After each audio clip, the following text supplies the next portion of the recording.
A U.S. destroyer sailed near the Spratly Islands in the South China Sea on Wednesday, the U.S. Navy's 7th Fleet announced, days after China imposed new maritime identification rules that include the disputed body of water. The USS Benfold, an Arleigh Burke-class destroyer, sailed within 12 miles of Mischief Reef, a portion of the Spratly Islands upon which the Chinese have built military facilities. Under international law as reflected in the Law of the Sea Convention, features like Mischief Reef that are submerged at high tide in their naturally formed state are not entitled to a territorial sea. A statement from 7th Fleet read following the Freedom of Navigation operation. The land reclamation efforts, installations, and structures built on Mischief Reef do not change this characterization under international law. The passage near Mischief Reef comes days after China imposed the new maritime identification rules on its territorial waters, including its claims on much of the South China Sea.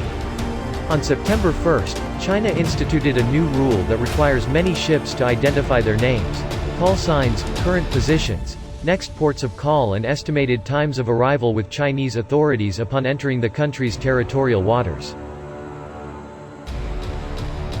When the USS Benfold passed near the Spratly Islands without abiding by the new rule, China accused the U.S. of illegally entering its waters, claiming it had driven away the ship.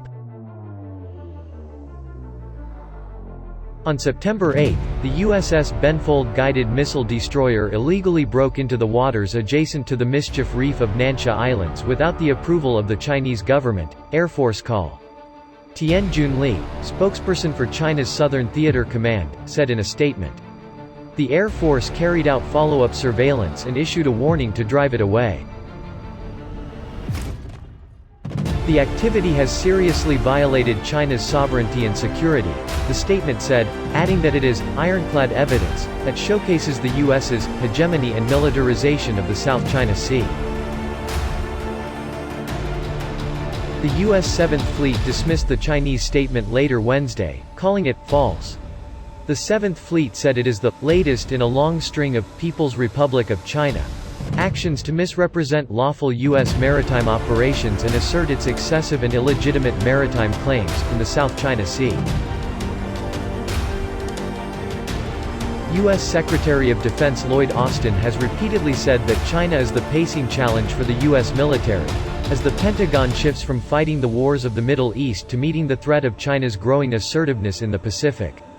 Austin's first international trip as secretary was to Southeast Asia, where he and Secretary of State Antony Blinken met with their counterparts.